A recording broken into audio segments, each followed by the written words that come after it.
Okay, 10 months ago, Samsung launched the Galaxy S9 phones, which didn't exactly set the world on fire, but the S10 should be different. And in this box, we've got potentially our first look at some of the ways that this phone is going to evolve over its predecessor.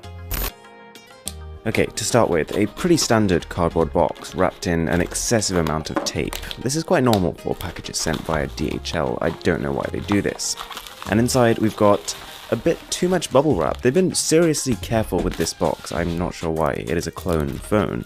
It also comes with a screen protector, but even though the S10 should have a super tall 19.5:9 aspect ratio, this is even too tall for that. The box looks pretty much bang on what we saw with the S9 Plus. Same rough dimensions, even the same fonts all the way through. And you just slip off the top and then we've got the interior, and this box feels really solid, it's really well designed, it's even got a subtle matte finish on it. The phone is on top, we're going to come straight back to this in a second, but first of all, pretty much the standard stuff inside the box. This quick start guide is from a past clone phone, and this charger is probably, hopefully going to be revamped in the actual S10. I'm definitely hoping for fast charging speeds, it's an area where Samsung's phones aren't exactly on par. Got a pair of earphones and then a standard USB Type-C charging cable. Okay, onto the phone itself, and as with most clone phones, it's thicker and heavier than the actual phone will end up being, not quite as slick or refined, but there are a few interesting takeaways we can have from this. We've got almost stainless steel looking edges, kind of like what we've seen on the iPhone XS. I really like that, I think that looks pretty premium.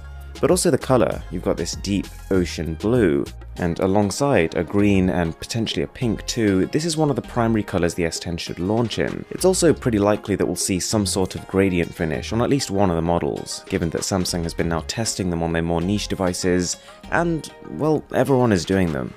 On the bottom you can actually see the codename here, SMG9700. That is what we're expecting it to be. And taking a look at the side, a headphone jack, which doesn't necessarily confirm that it will be on the final phone, but given the amount of fun Samsung has made of Apple for ditching it, I think they'd be foolish to follow suit. Okay, then we've got the cameras, and this should be quite a significant leap from the Galaxy S9 Plus. The S10 Plus should be coming with a triple camera setup, with the same variable aperture that we saw on the primary lens with the S9 Plus, and the same telephoto to be able to zoom in 2 times. But with the addition of an ultra-wide, this brand new lens would capture a 123-degree field of view. Also, now that the fingerprint scanner has disappeared from the back, Samsung can shift the cameras back to the horizontal arrangement they had previously, which they introduced on the Galaxy Note 8. And in its place, we're hoping for an ultrasonic fingerprint scanner to be present in the screen of the phone. Which brings us to the front, and this is where you'll notice disparities to what the actual phone will look like. With the budgets of these clone phones, they can't quite reproduce the punch hole display that we should be seeing. But essentially with the S10, what you're probably going to get is a little cutout with either a single or a dual camera in a little pill shape in the top corner, kind of like this. Now, the clone phone's camera obviously completely sucks, but it was cool to see the different wallpapers that they'd created. Lots of focus on gradients and parallax effects, and I'm sure we'll see some new wallpapers when the S10 launches.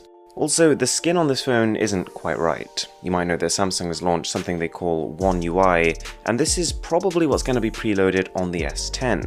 And this will bring a whole number of improvements like less menus, redesigned icons, as well as software features like the supposed bright night mode, essentially Samsung's equivalent of Pixel's night sight. And this is genuinely something I can't wait to see. If you combined the software prowess of Google's night sight with the hardware prowess of Samsung's variable aperture, being able to open up the aperture to let more light in at night, you could get stunning photos. I'm just super excited to see it in action. Anyway guys, hope you enjoyed the video. If you did, if you could smash that subscribe button, that would really mean a lot to me. My name is Aaron, this is Mr. Who's the Boss, and I'll catch you in the next one.